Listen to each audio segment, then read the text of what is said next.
ఈ పంతులు గారు చెప్పే మాటలు మీరు వినండి.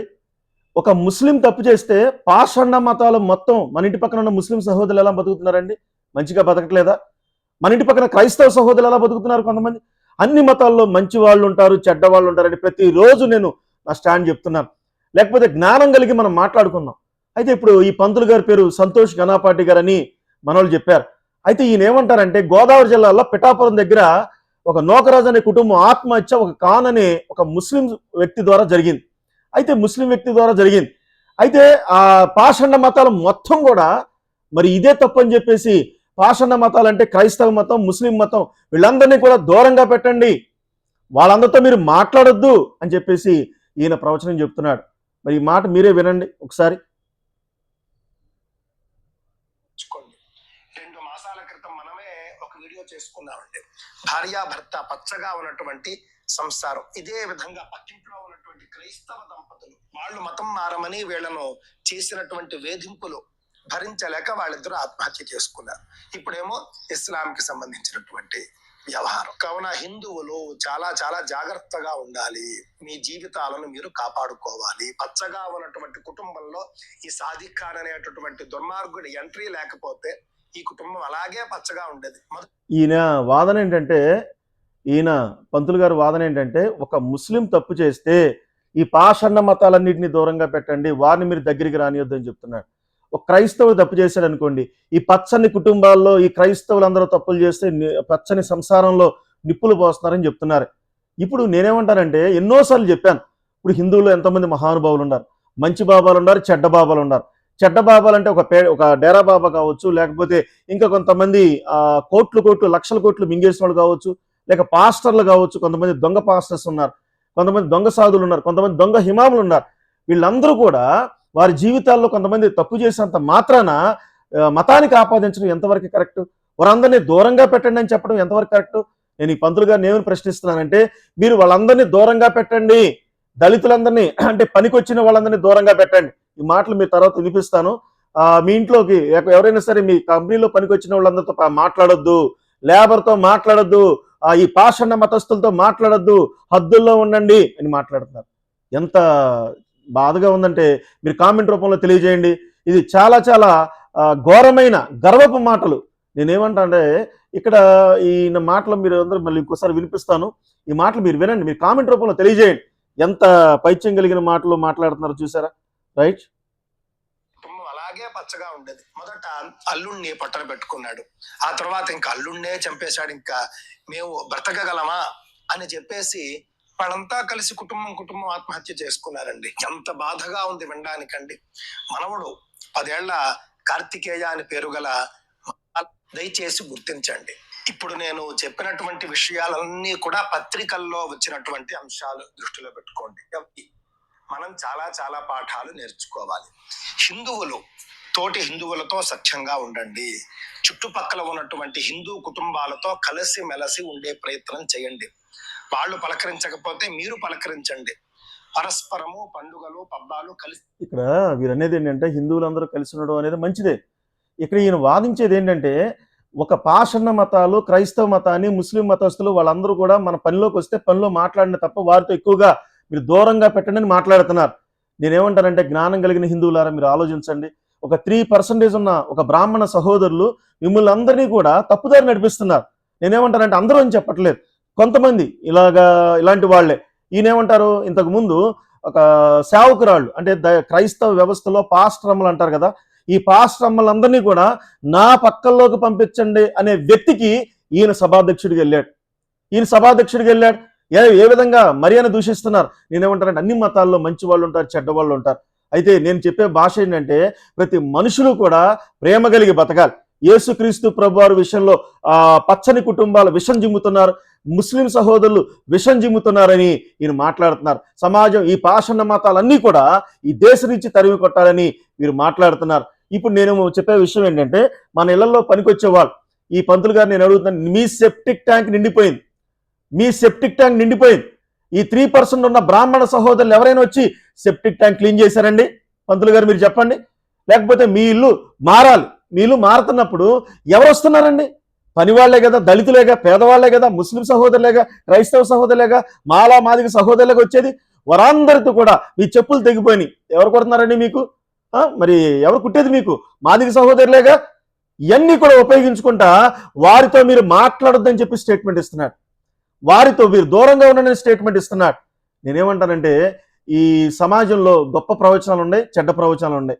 మంచిగా సమాజంలో ఇప్పుడు రాములు వారు ఉన్నారు. రాములు వారు అయితే మీరు దళితులందరినీ దూరంగా పెట్టండి అని చెప్తాడా రాములు వారు? హిందువులారా జ్ఞానంగా ఆలోచించండి. దళితులందరినీ దూరంగా పెట్టమని చెప్తారా రాములు వారు? ఆయన అందరినీ కౌగులించుకున్నాడు. మరి వీళ్ళెందుకు కౌగులించుకోరు? ఈ బ్రాహ్మణ సహోదరులను అడుగుతున్నా. వీళ్ళతో నాకు శత్రుత్వాలు ఏమి లేవు, కానీ సిద్ధాంతాలతోనే శత్రుత్వాలు ఉన్నాయి. ఇంకా సమాజాన్ని వెనకనెట్టేస్తున్నారు. బాధల్లో కష్టాల్లో ఈ చెమట కారత బ్రతికే ఈ సమాజాన్ని దుర్వాసన సమాజం అని వీళ్ళు మాట్లాడుతున్నారు. అదే బాధగా ఉంది. కాబట్టి ఎంతో మంది మహానుభావులు హైందవ సహోదరులు వీళ్ళందరూ తప్పుదారి పట్టొద్దని చెప్తున్నారు. అందరినీ ప్రేమించండి. నేను చెప్పే మాట ఏంటంటే అందరినీ ప్రేమించండి.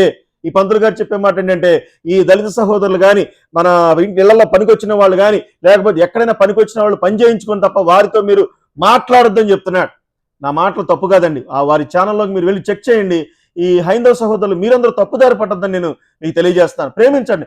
రాముల వారి గొప్పతనాన్ని చెప్పుకోవాలి, అంతే తప్ప పేదవారిని దూరం పెట్టుకోవాలని చెప్పడానికి ఈయనెవరండి?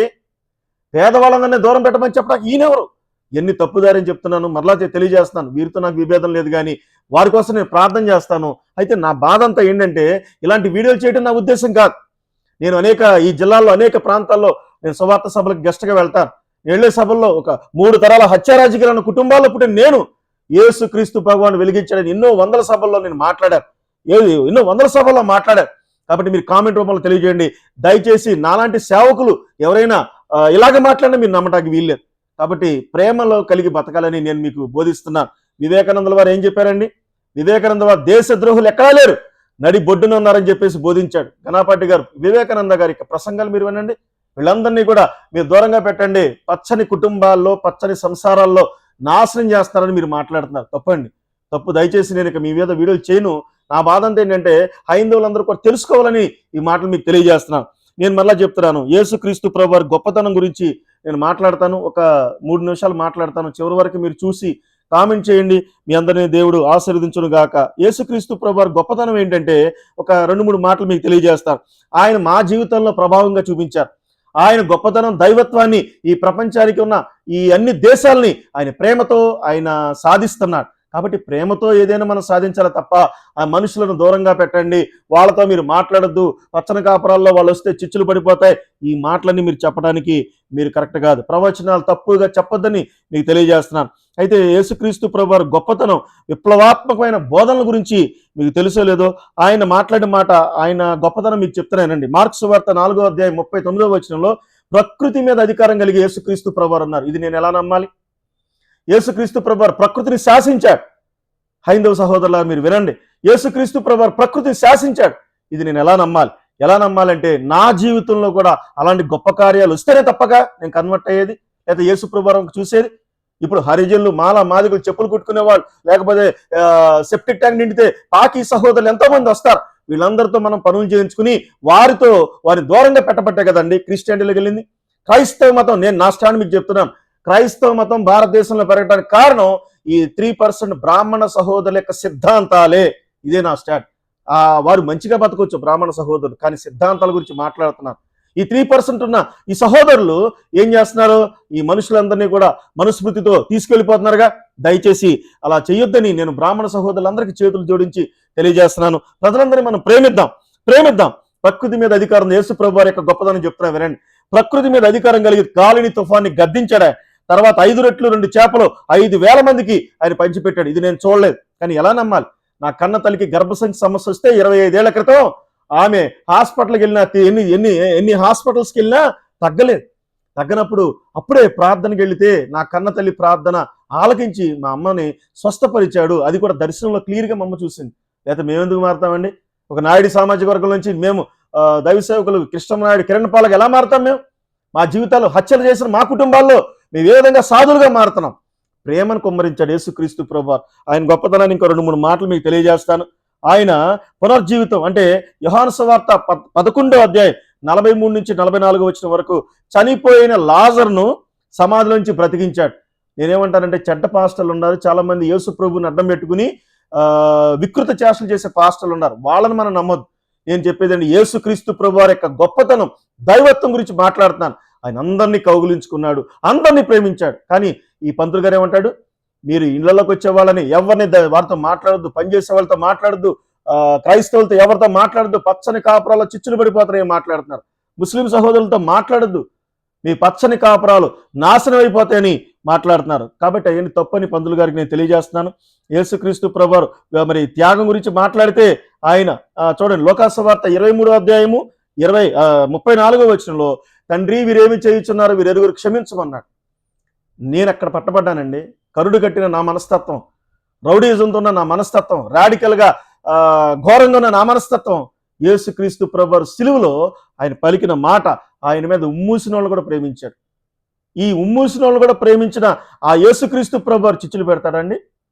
మహమ్మద్ ప్రవక్తలు చిచ్చులు పెట్టారండి? ముస్లిం సహోదరులు మనందరికంటే ఎంత గొప్పగా బతుకుతున్నారు, చిచ్చులు పెట్టారండి? నేను ఎన్నోసార్లు చెప్పాను, ఈ రికార్డింగ్ డ్యాన్సులు మీరు చేతనైతే ఆపండి అయ్యా. దేనికి ఈ దేవాలయాల ముందు గౌరవంగా శివరాత్రులు కావచ్చు, లేకపోతే ఇంకా ఏదైనా గొప్పతనంగా దేవుడు గొప్పతనం చెప్పుకుంటా పాటలు పడుకోవాలి తప్ప ఈ బట్టలు లేని డ్యాన్సులు వేసి వీటి గురించి మీరు ఖండించండి, వీటి గురించి మీరు మాట్లాడండి దయచేసి. యేసు ప్రభువారు ఇంకో గొప్ప గుణం ఏంటంటే, యోహాను సువార్త 3:16లో, దేవుడు లోకమును ఎంతో ప్రేమించెను, ఇది మా స్టాండ్, దేవుడు లోకమును ఎంతో ప్రేమించెను, అందుకని అది అద్వితీయ కుమారుడిగా ఈ లోకానికి వచ్చాడు. యేసు ప్రభువారు ఈ లోకానికి వచ్చిన ప్రేమ చూస్తే ఎలాంటి వాళ్ళైనా బద్దులైపోవాల్సింది, ఎలాంటి వాళ్ళైనా బద్దులైపోవాల్సింది. ఆయన పునరుద్ధానంలో శక్తి ఉంది, ఆయన సమానంగా చూపించాడు, అందరి కాళ్ళు కడిగాడు ఆయన. మరి మీరెందుకంటే అందరిని దూరంగా పెడుతున్నారు? ఈ భారతదేశంలో క్రైస్తవ్యం పెరగడానికి కారణం ఈ 3% బ్రాహ్మణ సహోదరులని ఖచ్చితంగా నేను చెప్తున్నా. వాళ్ళందరూ కూడా అందరినీ సమానంగా గౌరవిస్తే వీళ్ళందరూ కూడా అటిల్లేవాళ్ళు కాదు కదండి. ఇది మనకు తెలిసిన గొప్ప పచ్చి నిజాలు. కాబట్టి ఇంకొక 1-2 మాటలు చెప్తాను చూడండి. మత్తయి సువార్త 28వ అధ్యాయం 6వ వచనంలో, ఆయన ఇక్కడ లేడు, యేసుక్రీస్తు ప్రభువారు ఇక్కడ లేడు, ఆయన లేచి ఉన్నాడు, దేవుని నామానికి మహిమ కలుగును గాక. ఆయన లేచి ఉన్నాడు. నా జీవితంలో జరిగిన కార్యాలు ఎన్ని మనం చూడలేదు. యేసు ప్రభువారు తిరిగి లేచాడా లేదా అని నాకెట్లా తెలుసు అంటే, విశ్వాసంతో నేను అన్ని చూడగలిగాను. నా జీవితంలో నేను కట్టుకునే భార్యని ముందే దర్శనంలో మమ్మ చూసింది. నా తమ్ముడు భార్యని ముందే దర్శనంలో యేసు ప్రభువారు చూపించాడు. మా అక్కకి పిల్లలు లేకపోతే ఆమెకి గొడ్రాలుగా ఉన్నప్పుడు, దేవా నా కుమార్తెకి బిడ్డనమ్మన్నప్పుడు ముందే చూసింది. ముందే ఆడపిల్ల పుడుతుంది, పలానా నెలలో కన్సీవ్ అవుతుంది. ఎన్ని గొప్ప కార్యాలు మమ్మల్ని స్థిరపరిచాయి, ఈ గొప్ప కార్యాలు మమ్మల్ని స్థిరపరిచాయి. కాబట్టి నా బాధ అంతా ఏంటంటే, ఈ బ్రాహ్మణ సహోదరులందరికీ చేతులు జోడించి నేను చెప్పేది ఏంటంటే, ప్రజలందరినీ మీరు ప్రేమించండి, పేదవారిని మీరు ప్రేమించండి, సెప్టిక్ ట్యాంక్ కడిగే వాళ్ళని మీరు ప్రేమించండి అని చెప్తున్నాను. నేను మళ్ళా మీకు జ్ఞానం కలిగి ఆలోచించండి పంతులు గారు. మీరందరూ కూడా గొప్పవారు, పెద్దవారు, మీరందరూ కూడా ఇలాగ సమాజాన్ని దూరం పెట్టి మాట్లాడొద్దని నేను మీకు తెలియజేస్తున్నాను. కాబట్టి యేసుక్రీస్తు ప్రభువారు ఆయన గొప్పతనం ఒక మాటలో తెలియజేస్తాను. ఇప్పుడు క్రీస్తుకు పూర్వం, క్రీస్తు శకం ఎంత ప్రపంచాన్ని డివైడ్ చేసిందండి ఆయన. క్రీస్తు ప్రభువారు మనం చచ్చిపోతే మన శవాన్ని కూడా, మన సమాధి కూడా ఎవరు తొడవడం, మనం చనిపోతే మన సమాధి కూడా సరిగ్గా రంగులు కూడా ఎవరు వేయరు. అయితే యేసు ప్రభువారి గురించి ఈరోజు ప్రపంచం అంతా కొనియాడుతుంది. 200 దేశాల పైగా ప్రపంచం అంతా జరిగే క్రిస్మస్. కాబట్టి సమాజంలో గొప్ప మార్పు తీసుకొచ్చాడు యేసు ప్రభువారు. అనాథలు, వితంతువులు, రోగులు ప్రేమించాలని యేసు ప్రభువారి బోధ. మీరందరూ కూడా అనారోగ్యంతో బాధపడుతున్న వాళ్ళు ఇళ్ళకెళ్ళి ప్రేమించి వాళ్ళకి చేస్తే ఈ క్రిస్టియానిటీ పెరిగేది కాదు కదా. నేను ఒక నిమిషంలో ముగిస్తున్నాను. కాబట్టి ప్రపంచ జనాభాపై ప్రభావం కూడా ఎట్లా పడిందో తెలుసా? నేడు ప్రపంచంలో దాదాపు 240 కోట్ల మందిలో అత్యధికమైన జనాభా 730 కోట్లు, 740 కోట్లలో ఇంచుమించు 400 కోట్ల మంది, 380 కోట్ల పైగా యేసు ప్రభువారి బోధలకి ఆకర్షించబడ్డారు. పంతులు గారు దయచేసి మీరు వినండి, మీరు చరిత్ర తెలుసుకోండి. కొంతమంది చెడ్డగా బతికితే బతికుండొచ్చు, క్రైస్తవులు, పాస్టర్లు, లేకపోతే ఇంకా. కానీ క్రీస్తు ప్రభువారి బోధ పచ్చని కాపురాల్లో చిచ్చు మాత్రం జరగదని నేను మీకు తెలియజేస్తున్నాను. దయచేసి ఈ చరిత్రలో ఉన్న గొప్ప విషయాలు, అనాథలను ఆదుకోవడం, లేకపోతే అనాథలను ప్రేమించడం, ఇలాంటి గొప్ప విషయాలు మరి అందరినీ సమానంగా చూశారు. కాబట్టి యేసు ప్రభువారి ప్రేమకి ప్రపంచం అంతా ఆకర్షించబడిందని నేను మీకు తెలియజేసుకుంటున్నాను. దయచేసి ఈ బ్రాహ్మణ సమాజం అందరూ కూడా చేతులు జోడించి నేను చెప్పేది ఏంటంటే, మన సెప్టిక్ ట్యాంక్ విషయంలో, మనకి కుటుంబాల విషయంలో మీ కుటుంబస్తులు కూడా వచ్చి ఆ సెప్టిక్ ట్యాంక్ క్లీన్ చేయరు. ఒక పాకి సహోదరులు వస్తారు, మాల సహోదరులు, మాదిక సహోదరులు, మీ చెప్పులు పోతే దాన్ని ఏమంటారు, మాదిక సహోదరులు వచ్చి కొడతారు. ఇవన్నీ చేస్తారు కానీ వాళ్ళందరినీ దూరంగా పెట్టండి అనే మాట నూరెలా వచ్చింది సంతోష్ గణపాటి గారు అని నేను మీకు తెలియజేస్తున్నాను. దయచేసి ఈ మాటలు ఏమన్నా కొంచెం నా బాధతో చెప్తున్నాను. ఈ విషయాలు మీరు కామెంట్ రూపంలో తెలియజేయండి. నా పేరు కృష్ణమనాయుడు కిరణ్పాల్. ఈ ఛానల్ మీరు సబ్స్క్రైబ్ చేసుకోండి, అనేక మందికి పాస్ చేయండి. సమాజంలో ప్రేమను నెలకొల్పుదాం. God bless you.